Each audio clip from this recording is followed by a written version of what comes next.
You are about to engage in the guidebook unit Wonderstruck. The purpose of this video is to learn about 3 of the major settings in the book Wonderstruck. This will help you to visualize the characters and the plot as you read. Be sure you have your handout and something to write with for the video. What might a boy from Minnesota in 1977 and a girl from New Jersey in 1927 have in common? More than you might think. The story you will read, Wonderstruck, centers on the different lives of 2 such characters. As you can see in the pictures, these characters came from very different places, but you might find that they have more in common than meets the eye. Let's take just a moment to review what setting means. The setting of a story means the time and place that the event occurs. Time refers to when the story occurs. Does it take place in modern day, in the future, in 1950? Place refers to where a story occurs. The events in a story might occur in multiple locations throughout one place, such as a city or state, or they might occur mostly in 1 or 2 places, like a school or in a neighborhood. It's important to remember that most stories have more than one setting. The events in the book Wonderstruck occur in 3 places and 2 timelines. Gunflint Lake, Minnesota in 1977, Hoboken, New Jersey in 1927, and New York City in 1977. You can see the states in red on these maps of the United States. As we just noticed, Minnesota is a state in the northern United States, shown in red on the map. On this map of the state, Gunflint Lake is here, in the northeast corner of the state. It borders Canada. Northern Minnesota is known for its long, cold, snowy winters and abundant wildlife. A traveler to the area might see bears, moose, and even wolves. Gunflint Lake is where Ben, one of the main characters, is from. You'll notice that he mentions the wolves that live near him frequently throughout the book. Another setting in the book is New York City. You will follow the character Ben as he travels from his hometown to NYC. How did he get there? Well, travel in 1977 was much like it is today. Either drive, or maybe in a car or a bus like this one, or fly. Now you are ready to summarize what you have learned about Gunflint Lake, Minnesota. Pause the video and list 2 things you have learned about this setting on your handout at the first stop sign. Then hit play when you are ready to continue. Are you ready to check your answers? You might have mentioned that Minnesota is in the northern United States and that Gunflint Lake is along the northern border with Canada.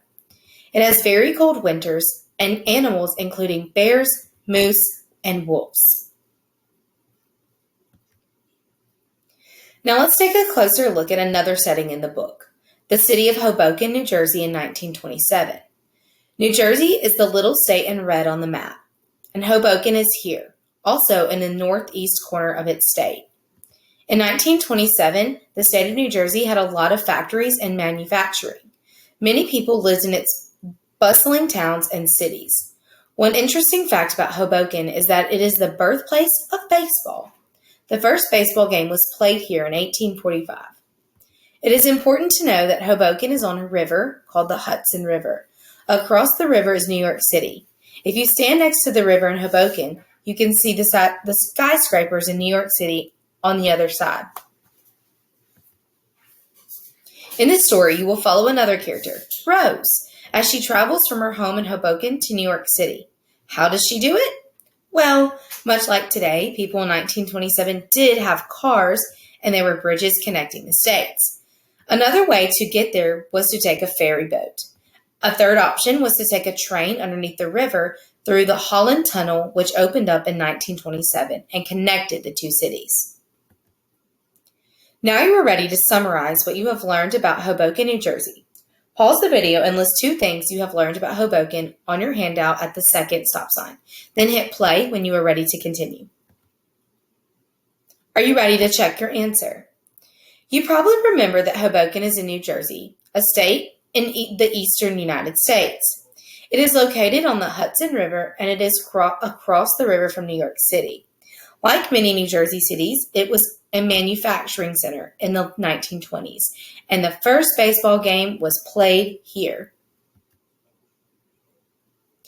Let's finish up by looking at one more setting in the book, New York City, 1977. New York City is in the southeastern corner of the state of New York. Most of the action in this story takes place in Manhattan, which is an island across the Hudson River from Hoboken. You can see that some of the bridges connecting the two states in this picture. In 1977, New York City was very much the busy city that it is today. One of the settings you will read about is the American Museum of Natural History. The museum opened up in the 1870s, and it's one of the biggest museums in the world. It has many exhibits which range from planets to dioramas with animals that have been stuffed like this one. You will read about it in the book. Remember that setting means not only where a story takes place, but also when. One of the stories in the book is set in 1927, and the other in 1977. Let's just take a moment to compare and contrast a few aspects of everyday life in these two different times. Things that will come up as you read Wonderstruck. One thing that was similar in both of these years is that people could use telephones to communicate. Even though these phones look different, they are more alike than they are to phones today. These phones were both attached to wires in the wall. People did not have cell phones. Another similarity in these years is that there was no internet. When Ben wants to find an address in New York City, he can't just look it up online like we might today.